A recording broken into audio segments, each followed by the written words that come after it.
Vash. Like, who is this Pause, really no helping? pause. No, we're just going. They want to battle. They came probably one of the worst troll drafts I've ever seen in terms of I actually like some abusing aspects of it. the I like attack that he's a speed. Shadow Blade No builder. one That's gonna be very handy is getting against anything Static right Mage. now. Yeah, I mean, that Winter Silver Wyvern Edge, applying the later debuff onto a I bunch of tell ya. heroes. Find out It's this great. terrible- Yeah. Maybe this will be an Aghanims or something there. That's the play. Whew. So that's not so hot. But other than that, we saw the exact same thing where they went this troll up against the TV for friends. I guess maybe just hoping for like the blind, trying to work it that way up against the TB, but he does not have very many friends this game. No, definitely not. Well, and I'm looking at this too now, and you see the early movements that go out there. They're placing wards, really heavy emphasis on trying to block out this camps, and this is something that we like a couple of times. The Sentry Ward and the Observer on opposite ends of the spectrum, so they can't get the D Ward easily. Really heavy prioritizing that, and it looks like fingers not quite quick enough as Mag was able to pick up that bounty rune. So good stuff for Vega, getting 3 of them. And we'll end up with, I guess as expected, the mid Centaur. Not usually what you want, or rather, I guess not usually what you are expecting to come out here, but this is what we had the other day from them too, so they're right back at it. They're going to give Hakan his Omni Knight.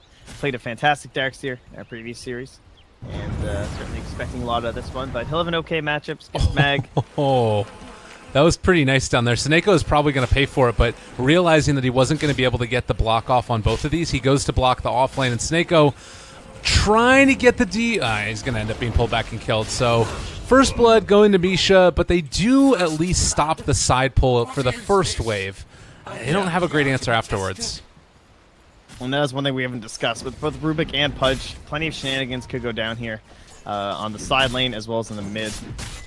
For now, they're actually going to harass and do things in lane, which is just disturbing to see these two heroes do, considering all the ridiculous pulls and shenanigans. Speaking and of berating we've problem, done. LTW is running after G. This is very tanky and battling it out here in these early levels. No point right now, at least. He's almost there in terms of his mana to be able to cast another Hoof Stomp, but no points in double edge means he wasn't able to find a kill. And those are just tangos getting delivered as well. No salves or anything here, so he'll just try and keep that regen flowing and make sure he can't be burst down by G. Not too much of an issue, really. Seneko. Yeah. All right, he's baiting. It's just throwing stones on top of him. No respect at all. Chuvash now level 2 up top, trying to make his first big play. And they might go back in on this now. Seneko and G heal back up at the shrine, and LTW not the most survivable person at this point in time in the game. Does have those double edge, but it's been a little bit rough. Dropping another stone on him. Why not? Oh, all right. Well, Seneko's he's heading out, man. He's got that arcane rune. Just move around the map. 30 mana. Guarantee himself a bounty rune on the bottom. I wonder if it's because he knows he's going to be coming back mid and he just wants to get him off cooldown, since for a while he's not going to be dropping them probably. And the arcane rune increases the remnant charge respawn, I think. I'm not sure if that's correct, but I think it is. Yeah, it does. I believe that got fixed. It didn't used to, but I'm pretty sure it does now. Same thing with Octarine Core. Cool. Well, passive laning stage so far. It does look like Omni's been able to get a lot out of this bottom lane facing off against Mag, and that one going relatively even mid, a little bit into the favor of the Centaur. Who do you feel like is more happy with the way that this game has started? I'm watching now, and now I'm not sure if it is. The Arcane Rune, now I'm just wondering. Maybe it didn't get patched. I know there were issues with Octarine Core and Arcane Rune and those charges and stuff like that, but either way, in terms of our advantages and whatnot, things looking, I guess, as you'd expect. Hakon's got a Soul Ring up, so he's pretty much set down here. He still has 3 tangos. No real problems for him. Mag was never really in danger anyway, so this is just trades going on. We haven't had any weird pulls happening, so Seneko hasn't had to interrupt mid at all. He's had quite a few rotations around to snag up some banners, and now he goes back to the mid lane. Ooh, this Chuvash rotation, though, this might be what they need. Seneko going on at the exact same time, and now revealing the smoke. They can get into range, possibly. Hook is still available. G gonna get ran down. They pull him back in. Rod as well. The double edge is more than enough. They find that kill. ILTW making it happen. Yeah, Seneko almost did the save there. I think he was trying to body block and trying to absorb that hook instead for G, but couldn't quite get there in time, so he doesn't have his booties up yet. A little bit too slow, but he will find himself a DD rune, and once again, he'll roll on in here, steal up this bounty. Yeah. They're not going to get there in time. Just healing up at the shrine. Chuvash, in the meantime, does get this D ward. So, more help going back their way. And Comanche looking good in these early stages. Maybe not what everybody would have expected against a very star-studded Vega Squadron lineup. Yeah, they've shown what they have to do, or rather, they have what it takes to do that against like friends as well. I think people weren't expecting too much at a Comanche, but 2-0'd them. Yeah, the Afterlife Nyx wasn't enough. Yeah. And now dropping some more wards mid. Ember G is still going to have some trouble. Still not into boots, but does have poor man's shield and a bottle. Looks like they want to try and go in on him again. Only level 5, but Chuvash is going to at least push him back to the tower. It's going to be a lot of pressure on Hakan to get those repels off timely on the Terrorblade as once that Veil's out. Snake going a little bit of trouble here. The hook, the lift should probably be dead. Yep. Got the Fade Bolt, kick away, trying to roll. Nice little play there. It's the classic by the Earth Spirit. Is going to get killed off by the Ancients, though, so a little unfortunate. All right, there you go. Yeah, so not waiting on the roll from Misha there. Just letting him... I guess he felt like they had the damage and wouldn't have to worry about it, but then that allows him to get the kick roll escape. Nicely played. And, well, he'll take the deny over, handing over some gold, but Mag, he should be okay himself. Ooh. Didn't realize. I don't think he spotted the Pudge there. Well, it didn't seem like it, because they're both still hunting for each other. Yeah. Well, mostly Chuvash hunting for him, I suppose, but... I'll look in. Can he find it? He spots him out now. I believe, at least. Level 3 purification as well, so they have a lot of damage to throw out if they can get a grab on him. Yeah, it doesn't look like they... Mag's been playing this around the outside edges so well. In the meantime, there's a rotation that's going up towards the top lane, and they might be able to punish Arc here. He's left alone. Yeah, now they spot Mag. And it looks like Arc is going to get out. Still setting up for a dive. But I don't know if they're going to be able to find him. Yeah, he's just going to TP out of there. Heads down bottom, and it looks like instead they're going to try and push this tower. Hook connects onto Mag. Nice play there by Chuvash. He's going to burrow strike out and away. Do they get him? No vision. They weren't able to get there in time. Yeah, take the Metamorphosis, though, and turn it into a push, but Troll can kind of do the same, so this is nice. You're worried about that early Metamorphosis and just how much they can done in terms of objectives. With the Troll Warlord, you can all just pop ulti and try and get some at least somewhat decent trades back for it. Winter Wyvern as well, having that against the TB, great, so he can annihilate his allies, as well as being able to be one of the best early game defenders of towers from a support. Yeah. It is a little bit unfortunate right now that only got level 4 for the Winter Wyvern and just now picking up that level 4. So 2 points in Splinter Blast. Not amazing at counter pushing, but with Mag here, it will be enough to at least force Comanche back. Yep, that's the end of the Metamorphosis. And then top lane, though, they've been wailing away at this the whole time, too. Yeah. No more Glyph available, and Hakon comes in, but they've kind of done their damage already. I can be pretty happy about that. Yeah. G as well. He's ready to make some rotations. Just kind of sitting mid. He's got his TP. He's hoping there'll be a dive, probably. Someone will go a little bit too far, and he can come in with his remnants and get something done that way before he's even done with the Veil. But once he actually has it up, there is definitely pressure on the Omni Knight. Like, he needs to get those timely repels on top of Arc, or he can just be annihilated instantaneously from purely remnants. I mean, look at that burrow strike damage on the Arc. It's half his HP. This is the problem, though. Mag already used it, and now trying to chase him. The Stampede, they're not finding him. Wow. That was not the way that was supposed to go, and they realize they're not going to be able to kill him as burrow strikes back up. That should have been a kill, I think. 4 points up in double edge, and they back out. They see the rotations. Been close. I think they spotted the smoke.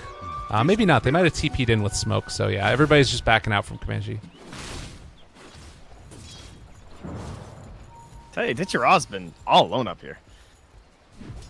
He's just been allowed to free farm the entire time. He had enough support that his life was fine. Mostly the fact, I guess, that Misha, as well as Chuvash, just wanted to get so much more done in the other lanes that they kind of quit their focus up in the top. That should allow this tower to fall relatively soon. Put even more gold in Ditcheraw's pocket. He's going to go for the Helm first. We'll see if he goes back again for that more old school build of the Solent that we had the other day from Friends. Yeah, that was pretty neat. I liked it. It felt very strong. And granted, it was also just, you know, Friends being so far ahead at that point, or being in a really good position at that point. But I don't know. We'll have to see how it works. The Pudge had an Invis rune and was over there on the mid lane, but couldn't end up making anything of it. He's hiding now in the trees up top, so they might decide to actually put the pressure on Ditya, but it smells something coming.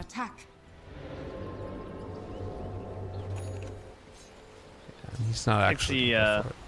See Misha try and get 6 would be nice. Same thing with Chuvash. Very close right now. Kind of lingering around some waves, maybe hoping to get that done. And Misha will now move mid. Half a level to go. I'll have to split it with Arc though. Damn greedy Terrorblades. Can't even help out a poor Rubik. So, leading into thinking about a top. Yeah, they really want this, and they might just be able to secure it. Man, Ditya taking a lot of damage there from that purification. But actually, Chuvash drew aggro here with this range creep, so they realize Pudge is in the area, and Ditya just going to TP out and away. They're going to pressure bottom. Yeah, the ward spots the Rubik and the TV coming through. Just like, all right, we're out of here. And again, that trade though, I mean, the troll, the logic is sound for sure. I mean, they're already bottom, they're pushing. The Wonder Wyvern not only helping the D push, but just the actual split push itself, kind of similar to our Jakiro earlier today.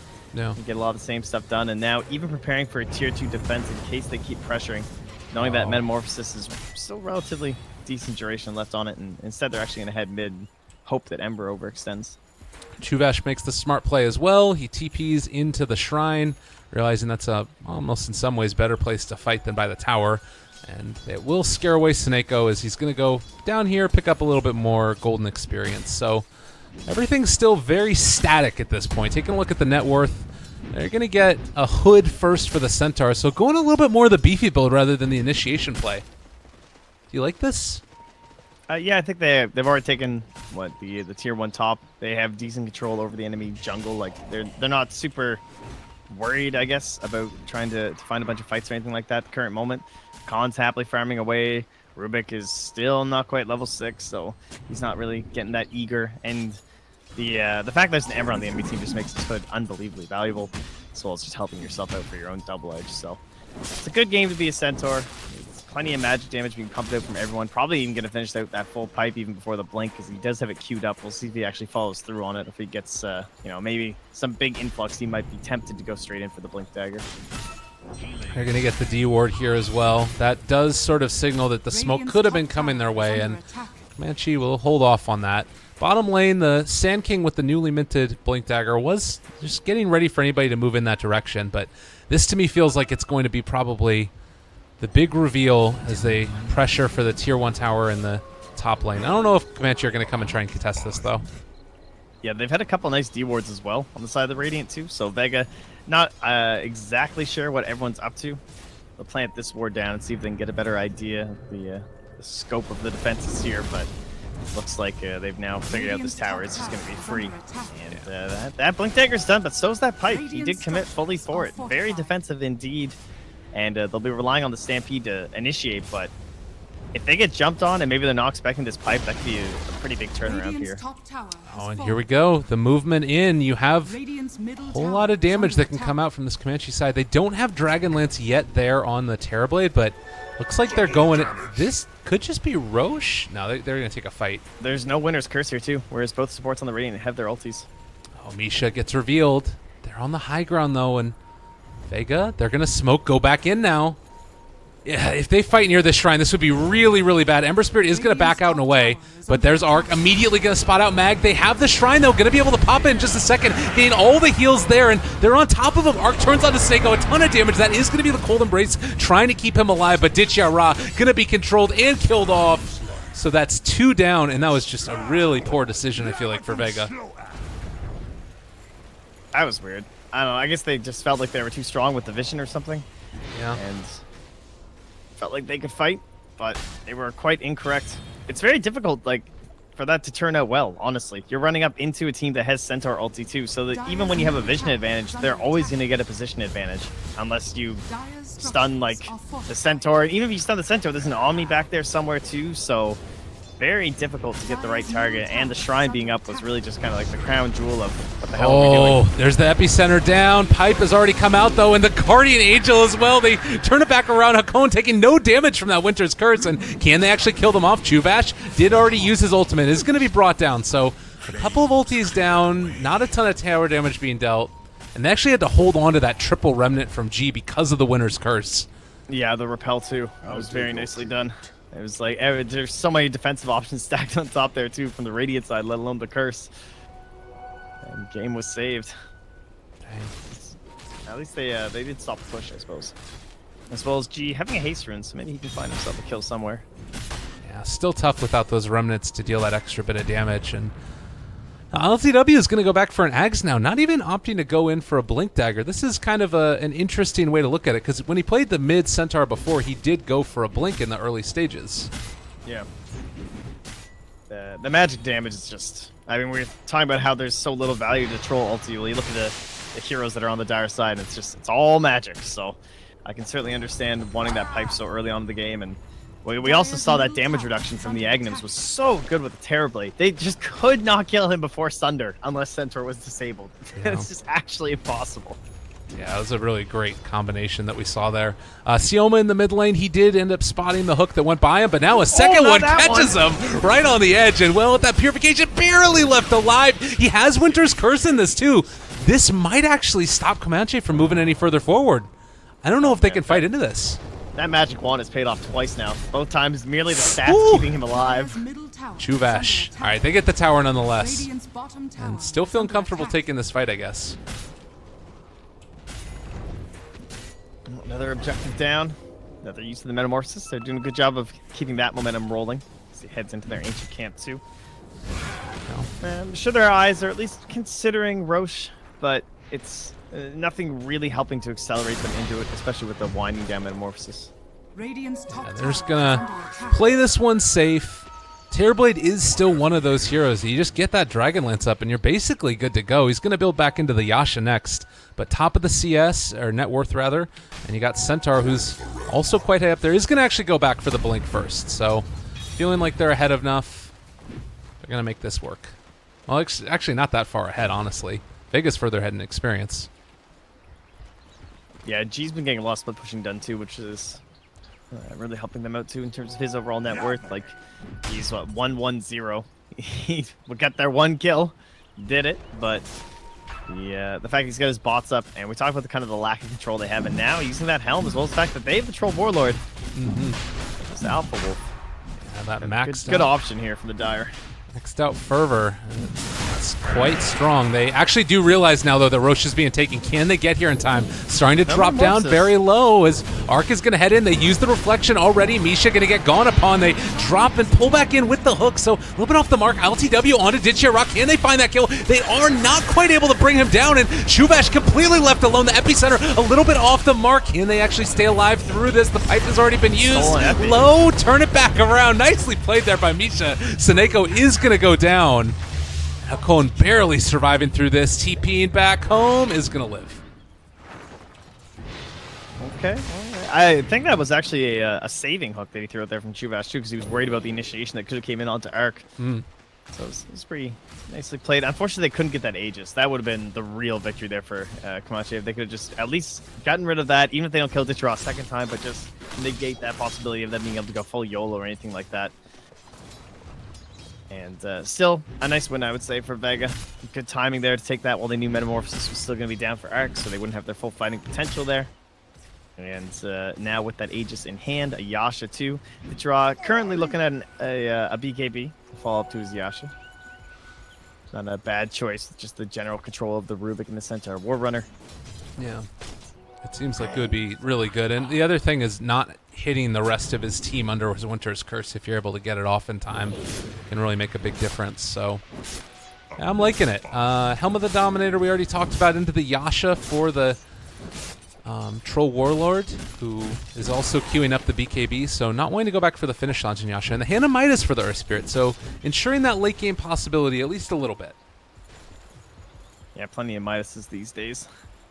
Earth Spirit, I guess, just you know, if you're good enough with the hero, maybe you feel like you don't need too much. Blink Dagger is fantastic to have, but you can also make plenty of plays with nothing but your brown boots and stuff. So as long as you can get the job done with the Midas, it's going to pay off later on, and talents have just made the item even more valuable. Snako. Yeah, I'm not exactly sure. It feels to me as if Vega Squadron has this timing right now where they're quite strong and can keep on fighting, particularly with the Aegis, but oh my god, Chuvash, he ends up hooking a creep, and that reveals his position. Yeah, okay. That hurts. All right, why not? He gets the deny. All right, I guess that's worth. Use Magnetize there as well, so they don't have Magnetize. All right, that's really lucky. All skill, surely. Clearly. That must have been it, yeah. Invis Rune going to be handed over to Xiaomi here. Maybe he'll try and find himself a jungling Terrorblade or something. Go for a hunt, but some riskier spots to walk on into with an Invis Rune. Sentries usually chilling in the area. In fact, he probably would have ran into some trouble right there for Misha, so. Yeah. Don't want to run into trouble in the jungle. Still, Vega Squadron not opting to go for any big movement together. The Epicenter off cooled. Now hasted and invisible, so time to go for a walk, see what he can find. I think this is the right play from Vega. I don't feel like they need to push very heavily. I think just kind of chilling out with this Aegis. Now they have a BKB, sure, they can try and make an aggressive maneuver, maybe try and take a tower with this thing, but this is a single core lineup from the Radiant side, and although maybe we talk about like the troll things and stuff on the Dire side, it's nice initiation. Yeah, in some trouble. They have the heal though that's coming in. Oh, Omni Knight lifted up. That was really well played, and now might have to pop his own ultimate. He didn't even get the mechanism off in that last one. Winter's Curse dropped down as well, and there is no way out for Hakon here. Who, well, okay. The rest of his team is backed off. That seems like a really odd decision. Like the rest of his team didn't want to show up. Yeah. Pretty long cooldown to just blow like that, but it's gone now, so you can really do about that. Tower gets annihilated. And Vega, again, I don't think they really needed a massive win like that, but that's pretty huge for them. Because now this troll is catching right up to our Terrorblade. Didn't even have to use his BKB. Aegis also not used, but pretty unlikely to get much out of it with only about 40 seconds remaining. I just feel like as this goes later and later, they're going to feel more comfortable having the core of an Ember Spirit and a Troll Warlord compared to what's largely a single core here for the Radiant side. Like, this isn't... Like, Centaur is cool and all, and he gets his Aghanim Scepter and stuff, but he still just spells for the most part. It's not really all about his right clicks and this, like, scaling attack speed and whatnot. Yeah, definitely. I'm curious if they can make something happen with, like, a strong timing, but it is definitely feeling like they are the team that, if the game goes long enough, are going to be left wanting. But in the meantime, G is actually queued up a Battle Fury. The old classic? Yeah, he's buying into it. He's doing it, ladies and gentlemen. There's been discussion about this, I guess. I guess it's also against Terrorblade, so... Right, that was like why he was the original counter. The OG... where you would just, the second he popped Manta, reflections and whatnot, you would just immediately go for it. Oh, this could be a big moment for them, though. ILTW actually already uses the blink to get into a little bit more position, but he didn't. That was a little bit odd. Out they go, yeah. I think G's just making a good read here and just saying that, you know what, they've got BKBs they're building into, they have a null field, they've got this pipe already done, my magic damage is already being so heavily reduced, and there's still going to be a lot of value from this Battle Fury this game, so he still went for the Veil, which is what I really like. I don't think you want to go like full old school Ember, but this build has some merit for him for sure. Mag setting up. Oh my god, trying to go onto him. Has found a cone yet again. Mechanism does get up, but he's still silenced and brought down. They are able to kill off Snako. Ditchia trying to hit Arc. Perma bash. He's never going to be able to make the stop. Sunder turnaround might be enough. The Winter's Curse though onto Arc. They managed to bring down Ditchia just barely as Arc is going to walk away from this one. And G trying to bring him down. 26 HP. It's not going to happen. He's down. Double for G, but still... the tower is going to be the thing to fall. Oh, he was so close to Urn as well in the Rubik. I thought maybe the Urn as well as the Nullfield will be enough, but not there. Wise decision, I think, from Misha, by the way, to max it out this game. Yeah, we've already seen the value, at least as to how close that came, but damn, those bashes. Yeah. That was actually absurd. Almost able to get down Eric, but that's Terrorblade, right? You got to get all the way there. Well, he turns it right back around on top of you. God, what an impressive little display there. And again, also really good team fight prioritization. It might be something a little bit worrying that you didn't get any of Omni's spells off and you were still losing that fight. Is that something to be concerned about right now for Vega? Yeah, that's pretty scary for sure. Definitely shows they need to keep that focus going on him in the back line, though. Keeping that Yules like we saw previously, nice little play there. Sankin can like hop back there and just stun a couple, and Meg can just try and control up that Omni build in that way. That's the dream. He's also moving back into more mobility. So he'll be going for the standard Force Staff, finish out his build. Yeah, that's the way to go, I would imagine. And well, in the meantime, Chuvash has gone back for a hood on top of everything else. This does feel like they're heavily prioritizing just getting the magic damage mitigation, and maybe that's something where you end up getting the value out of this Battle Fury as well, that if everybody's committed towards magic damage reduction, they're not going to be prepared for all the physical that's coming out from Ember. Yeah, exactly. It really adds a lot of merit to it. I mean, you look at Centaur and Pudge, they're both, it's like over 60% magic resistance in total with them, so very hard to chew through if you're ready to go the full like Maelstrom Radiant style. G going to still be sort of flirting with danger here as he's over in the jungle. Hasn't revealed that Battle Fury either, so allowing the rest of the side of Comanche to continue to build into that. We'll see if anybody else ends up going into something like it as well. But Lotus Orb is going to be the item for Hakon. And it feels like this is going to be a strong timing for Comanche when they end up going for the full group up after the next Aegis, I would imagine. Oh, man, I hope he finishes this Lotus Orb. I would love to see a reflected Winter's Curse. That would actually be so sick. That would be crazy. I don't think I've got to witness that one before. Quite good. Who do you feel like is the Winter's Curse target? Just whoever you can get, pretty much, that's not Terrorblade? The dream is Omni Knight next to TB. Right. That would be the best possible scenario. Radiant's middle tower If you could just have him well away, because if you don't get the Omni Knight, he's just going to pop Guardian's Angel anyway. So Right. He essentially needs to be inside of it. Then again, the AoE is also pretty small Guardian Angels too, I suppose, but we'll see. All right. So top lane, the next to be pressured in. Still only 2 tier 2 towers left alive right now for Vega Squadron. Meanwhile, there's still a mid-tier 1 in the mid lane for Comanche, and it looks like G gonna start dealing a bit of that damage. Hopefully gonna be able to hold on to this tower. Yeah, his Remnant's a bit obvious, maybe slightly precarious here. Yeah. They do have a blink, but not gonna be able to go for that initiation, as it looks like pressure onto tier 1 mid, trading for the tier 2, not gonna pop meta yet. They could think about going further. I think maybe they might skip Roche too, like just being okay time to head towards it for themselves. Mark is going there. Where's Chuvash at? LTW. Yeah, they'll just back out. So force everybody back, and Arc will keep on farming. Actually, that just heads out. Look at that immediate D-ward from Chuvash too. I mean, it's a common ward spot for sure, but just the fact that he TP'd to that low ground, they immediately backed. He's like, yeah, there's a ward here somewhere. Just finds it straight away. So a ton of D-wards coming on the Radiant side of this game. They've had a really great eye as to what the Dire have been up to in terms of vision. Now, and now also preparing for the smoke that they know could be coming in. Misha was just over there on the other side, and it does not look like this is going to end up bearing fruit for Vega Squadron. Worth noting that Seneko is going to start to really ramp up his farm as well. Has the Blink and the Hand of Midas. This is going to translate into some big items later on, as everybody's getting set up and looking to fight around Roche. This is scary. I guess that Vega are going to force the high ground, and that should end up bringing back the rest of Comanche. And one thing is that with the Terrorblade, you like force out the Metamorphosis and you're happy, but with the Troll ulti, it's just such a low cooldown. Seneko Is visible there. The Reflection is actually going to break the Blink Dagger of Mag as well, so he is back out. All right. That was a close moment. They might have been able to set up for a great epicenter, but Reflection ends up working for it, and LG scouts out that Roche took a couple pot shots, but nothing more.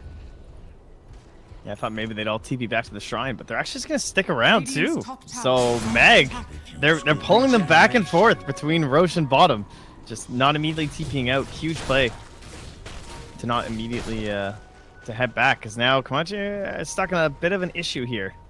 Wolf will be scouting here once again. They have the good AoE spells to deal with this too. They have a shrine nearby.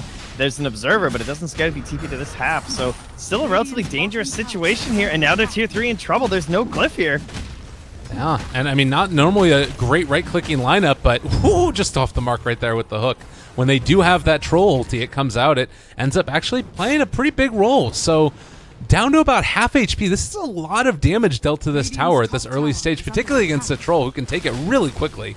They don't get Roche. Now they can't afford to. If they pop Metamorphosis, they could just be put into a terrible situation.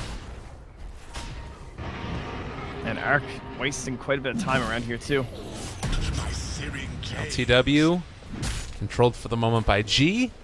Can just force him back and away if he wants to, and that's enough to break the Blink Dagger, at least for the moment, as they're not going to chase too much further. Aghanim Scepter done on the Centaur as well, so we are going to start to see the power of that come into play. Chrysalis are they going on to get him? G, no defensive item here.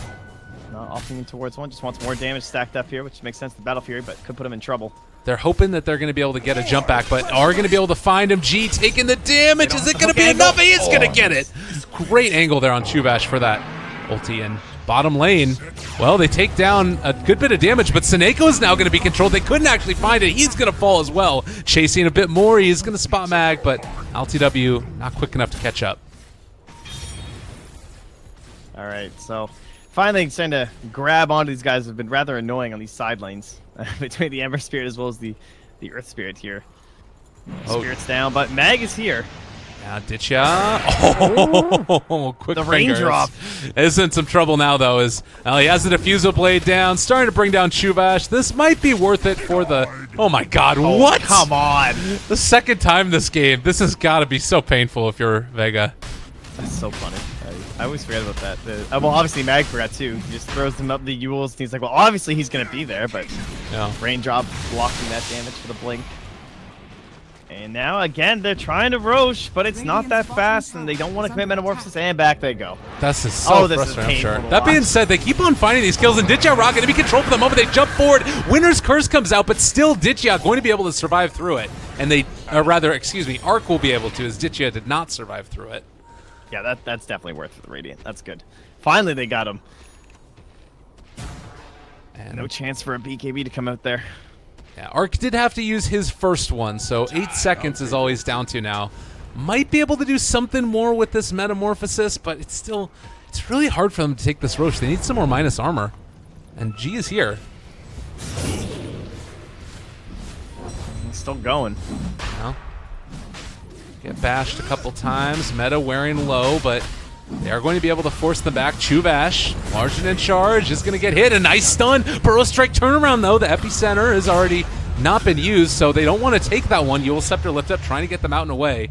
And now with Meta down, it's still going to take a while for Roshan, but nobody's pulling them back down towards bottom. Yeah, this is starting to get a little bit ridiculous. Alright, now back inside the pit. There's still heroes nearby. Good wards being thrown up here. No time to D-ward. Now into the pit. Mag is gonna, ooh, just off the mark with the hook. Nice Curse back up in 5 seconds.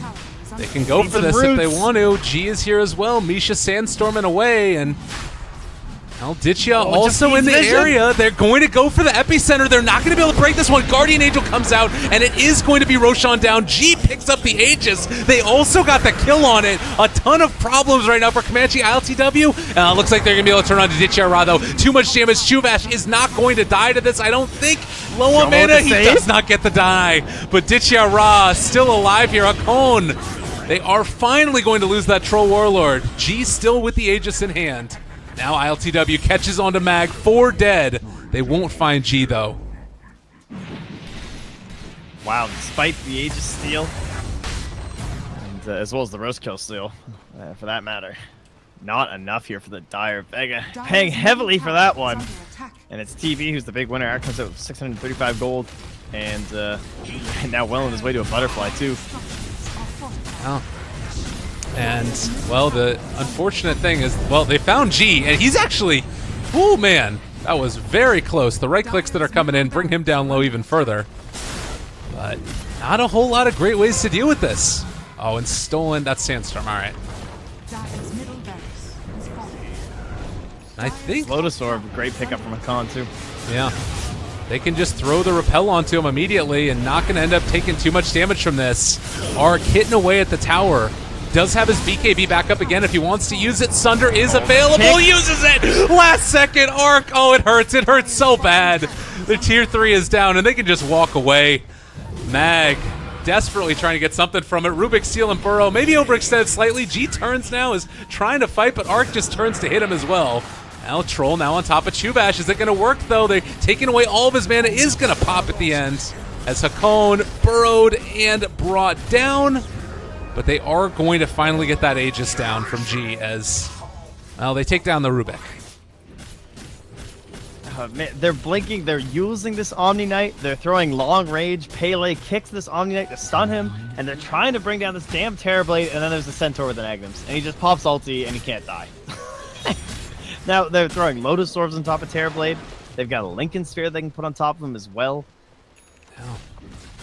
Well, and we talked about the strength of this two-core lineup. It feels like Comanche know exactly what they need to do to finish this off. Snako getting punched by the tower. Not often you see that on the high ground there. But the Terrorblade illusion given vision. Well, despite getting the melee racks, but they did just throw away quite a bit. There's a comeback potential here for the Dire side. Didn't have to use any important buybacks or anything like that. Ditcherall got a double kill and now a tower, so he's rolling in at 3,600 gold. And as we get later and later, you know, Troll, he's a scary guy. He just stun locks you. He bashes you forever. He can itemize basically to anything he wants. I mean, this guy can even buy Sound Yasha and still win games, so clearly the hero must be good. I really like the Diffusal choice. It ended up being really good. Like, if they get on top of Omni, just draining all that mana so quickly. Yeah, and it sucks to have to go for it now. You can't purge the repel, but it's still Guardian Angel, and you're a Troll Warlord, so you don't really have much choice. And same thing, he has to go for this Butterfly too. Yeah. Well, that MKB gonna be online for Troll. Obviously, still that is the word I was looking for. Has to go for the MKB. A little ways away. They have the data list on Ember, so smoke down bottom. They're expecting a movement here from Ember Spirit, but I don't know if he's actually gonna tempt fate. Yeah, so said Butterfly is online for Arc, and so Diffusal for the Omni, and then MKB for up against this Troll. Ditcherall's getting what he needs, and certainly close. Probably can't afford to save for buyback. I think this whole situation just needs a Sam item. They got G. Snako there is also in the area, able to get the stun silence, and Nice save. yeah, well played. Knew it was coming. But last tier 2, and after this Shrines, we'll have to see how it works. Chubash a little bit off the mark with the hook. Oh, gee, careful. I gotta be Not careful. really worth any real risk here. God, but just look at the damage. Like, I don't know how exactly they deal with this guy. They need to get Troll on top of him, but if Omni ulti comes out, and look at they know. this.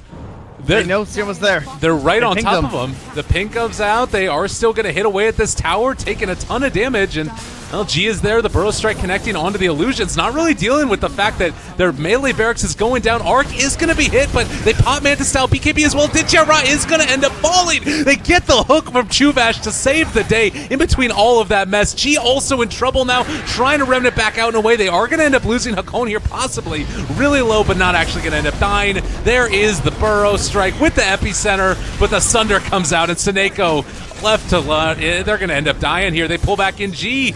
Comanche, they have done it. GG ends up getting cold, and they take down the favorites of Vega Squadron. Very well played. Yeah. Again, they use this enabling double core strategy where they just, well, I guess I should say like double-sided terror blade. Wow. But I mean, that's what it is. They throw this guy into the middle of every fight, and they just have this kind of weird defensive secondary cores of Centaur Warrunner and Omni Knight. And Vega, I thought, actually did a great job in the supports. They were getting those backlines. Even in that last fight, they were constantly tagging up the Centaur Warrunner. He couldn't blink. when they were getting the Omni Knight used up in the air. But it's just so hard to get both of them at the same time and get the entire way through TB's health, all without getting Sunder. And I think was maybe one fight he didn't get a Sunder off. I feel like just exceptionally played here from our Terrorblade. Well-deserved shouting of your hero's name when you go 7-1-8 like that. And also level 24 from ILTW. Damn, that guy got in a lot of battles. All 20 kills he was a part of. That's crazy. And I'll just mention this real quickly too. You can tell Comanche they're really, really happy to be here. Like super stoked about everything. Keep in mind this is the team that almost beat Secret out of the open qualifying matches, going up to TI if I'm not mistaken.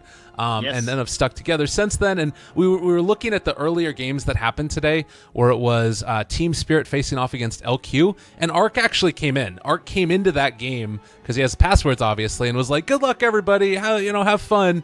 And he came into the games yesterday. He was doing the same thing. They're just like incredibly happy to be a part of these qualifiers and potentially one win away from being able to make it into the real playoffs for this. And I think they got a chance. Vega Squadron still really tough. Trent, any final words before we go on to game 2? No, just looking forward to more of these drafts. I don't know. What do? Can you really ban Terror